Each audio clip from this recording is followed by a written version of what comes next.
Jasmine Carter, a successful software developer, faces an unsettling encounter with a flight attendant, Monica, whose dismissive and judgmental behavior seems rooted in implicit bias. Despite Jasmine's quiet demeanor and professionalism, Monica singles her out with unnecessary scrutiny and harsh treatment, leaving Jasmine feeling diminished and unfairly judged. The incident serves as a sharp reminder of the subtle but pervasive prejudices that can permeate daily interactions, sparking Jasmine to address the injustice head-on. Her decision to stand up not only challenges the discriminatory behavior, but also raises critical questions about respect, dignity, and how we perceive others. Jasmine Carter, a determined and accomplished software developer, boarded the early flight from Charlotte with her usual sense of purpose.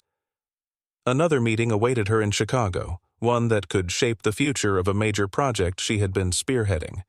Seated by the aisle in economy, Jasmine allowed herself a brief moment of relaxation as she adjusted her laptop bag and gazed down at the bustling runway. Unlike many professionals in her field, Jasmine carried herself with quiet humility. Her attire, a navy cardigan over a simple white blouse, was as unassuming as her demeanor. Her laptop, well-worn but dependable, reflected her practicality and focus on innovation rather than appearances. To an observer, she might have seemed like any other traveler, blending seamlessly into the crowd of passengers finding their seats.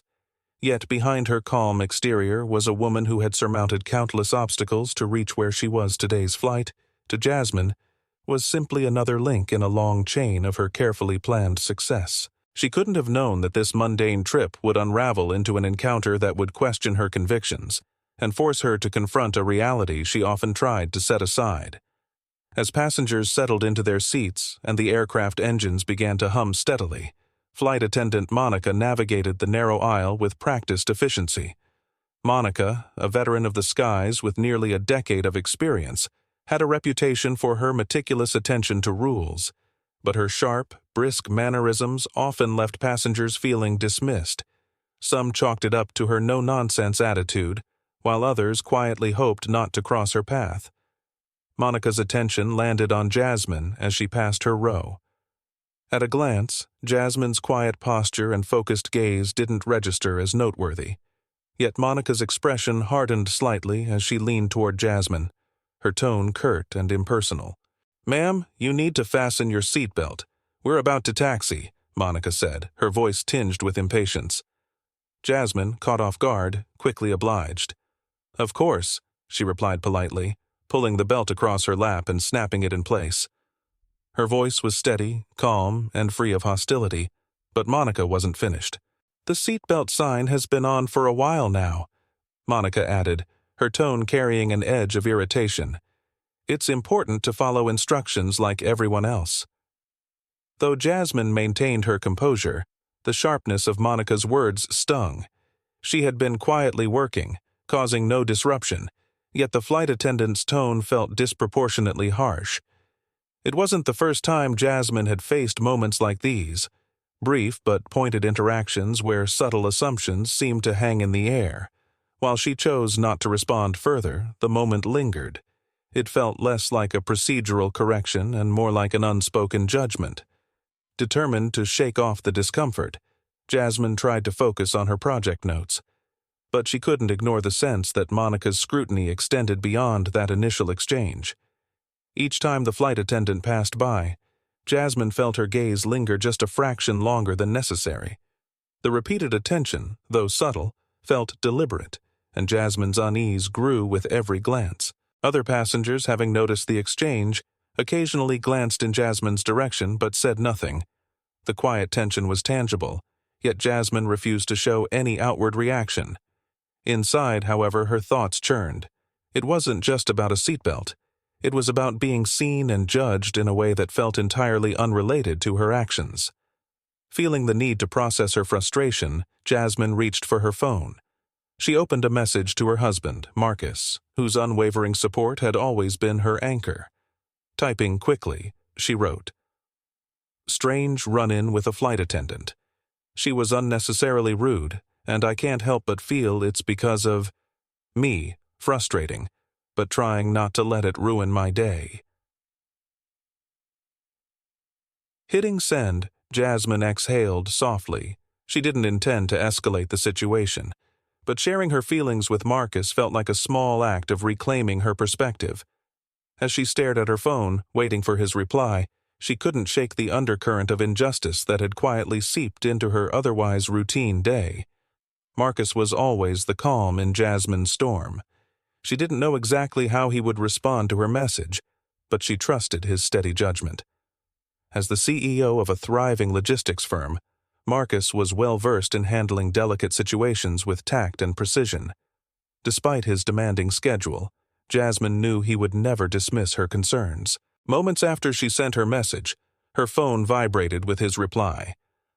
"I've got this. Don't let it ruin your day." Though the message was short, it radiated the quiet confidence Jasmine had always admired in him. Marcus didn't make empty promises or act impulsively. If he said he would handle something, she could trust that he would follow through with care and precision. Jasmine put her phone down, exhaling deeply as a sense of calm began to replace the unease that had settled in her chest over the years. Marcus had been her rock, the person who reminded her of her worth whenever she faced unfair treatment. He often encouraged her to hold her ground, to never allow others' judgments to dictate how she saw herself. This time was no exception. As Jasmine leaned back in her seat, her mind wandered back to her interaction with Monica. The rude remarks and cold demeanor weren't just minor annoyances. They carried a deeper sting. They felt like an insinuation that she didn't belong, as though she wasn't entitled to the same respect as everyone else on the flight. It was a feeling Jasmine had encountered before, but that didn't make it any easier to brush off. Still, Marcus's words gave her a renewed sense of strength. His unwavering support reminded her that she wasn't alone in this moment. Someone who truly understood her, who respected her deeply, was ready to stand up for her. Whatever Marcus planned to do, whether it involved reaching out to the airline or taking a broader stand, Jasmine knew he would approach the situation with fairness and resolve. For Marcus, this wasn't just about defending his wife. It was about addressing the underlying issue, a kind of treatment that no one should have to endure. His ability to see the bigger picture and act decisively was one of the many reasons Jasmine admired him. As she stared at his message one more time, Jasmine felt a flicker of hope.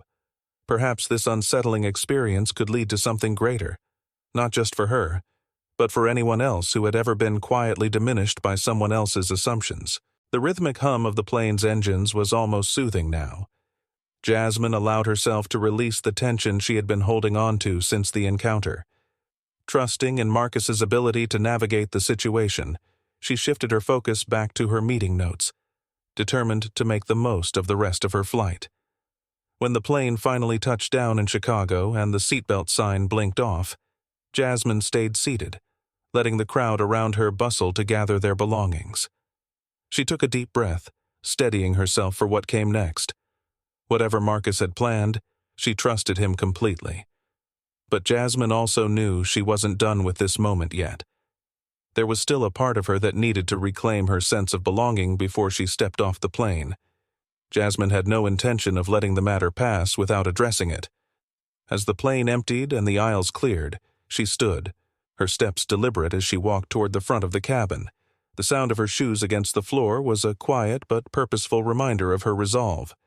The flight attendants were gathered near the exit, exchanging polite smiles with disembarking passengers. Monica, seemingly oblivious to what was coming, offered Jasmine a hollow, professional smile.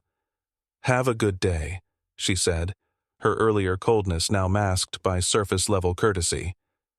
Jasmine didn't return the smile. She stopped in front of Monica, meeting her gaze with calm determination. "I'm not here to argue," she began, her voice steady but firm. "I just need you to understand that the way you treated me earlier was unacceptable." Monica blinked, her composure faltering. The air seemed to shift around them, the energy growing tense as Jasmine continued. "It wasn't just about the words you used or the tone you took. It was the assumption behind it, an assumption that I didn't belong." The flight attendant's expression wavered, her earlier confidence replaced by a flicker of discomfort. She opened her mouth as if to respond but hesitated, seemingly at a loss for words. Jasmine's tone remained steady, but her gaze was unyielding. "I don't expect special treatment, and I don't need you to like me, but what I do expect, what every passenger expects, is basic respect. That isn't a privilege. It's a right." The weight of Jasmine's words seemed to draw attention, though the passengers nearby stayed silent. Monica's posture stiffened, her polite facade beginning to crumble under the calm but forceful energy Jasmine exuded. "This isn't just about me," Jasmine continued, her voice resonating with quiet power. "It's about how people are treated, not based on their clothes, their background, or whatever assumptions you think you can make, but simply because they're human beings who deserve respect." The quiet intensity in Jasmine's words made it impossible to ignore her. Monica's expression shifted again, uncertainty now etched across her face. Jasmine gave her no room to retreat into excuses. "I understand that your job isn't always easy," Jasmine said, her voice softening slightly but losing none of its strength. "But nothing about that excuses the judgments you make about people. I may not fit whatever image you expected when you looked at me, but that doesn't make me any less deserving of dignity." Jasmine let the words linger for a moment, the silence around them heavy. Then she delivered the point she wanted Monica, and anyone else listening, to take to heart. "The way you treat people matters," she said, her voice clear and unwavering. "Not just for me, but for everyone who walks onto this plane, for every person who comes to you expecting fairness and kindness, and for every person who deserves to leave this flight feeling respected, not diminished." Monica swallowed hard, her composure visibly shaken. She stammered out an apology, her voice barely audible. But Jasmine had already made her point. She didn't need to hear excuses or justifications.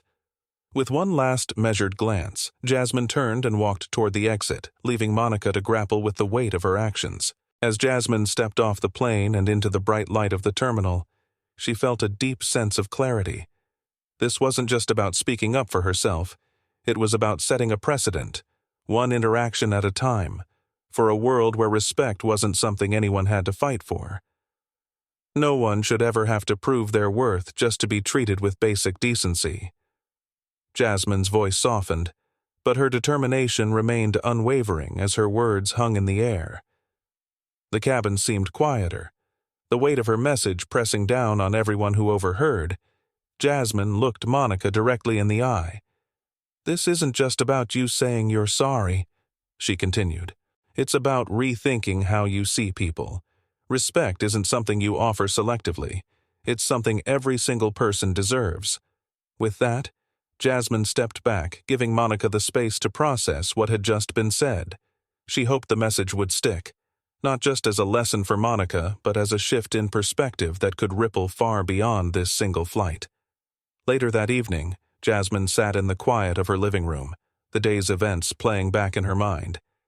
She had spoken her truth, but the experience had left her with a mix of exhaustion and hope. Just as she reached for her cup of tea, her phone buzzed. It was Marcus. His steady voice came through the line, reassuring and resolute.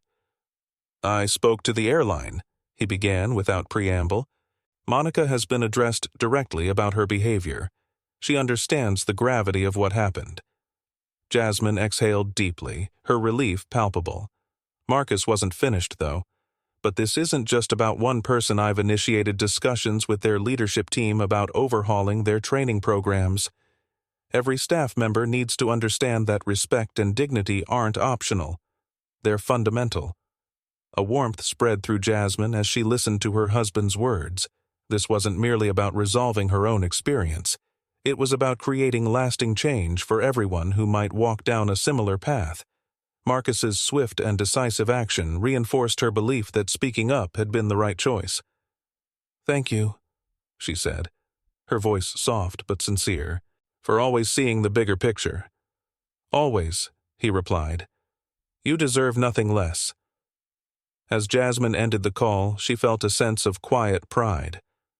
What had started as an uncomfortable and disheartening moment on a flight had turned into an opportunity for growth, not just for her, but for others who might find themselves in similar situations. Reflecting on everything, Jasmine realized her decision to confront Monica wasn't just about addressing a single instance of rudeness. It was about challenging the deeper biases that fuel such behavior and reminding others, staff, passengers, and beyond, that every person is entitled to dignity. Her actions had planted a seed of change, and she hoped it would grow into something meaningful. This wasn't about revenge or proving a point. It was about awareness and accountability. Jasmine's stand sent a clear message. Respect and dignity are not privileges to be earned, but inherent rights everyone deserves. As she sipped her tea, Jasmine thought about the importance of small, intentional acts of courage. Each one, no matter how seemingly insignificant, had the potential to inspire greater empathy and understanding. The ripples could reach far, shaping the way people see and treat one another. In the end, the day's events served as a reminder of the power of standing against prejudice and advocating for fairness in everyday interactions. It wasn't just Jasmine's victory. It was a step toward a world where respect wasn't the exception, but the rule.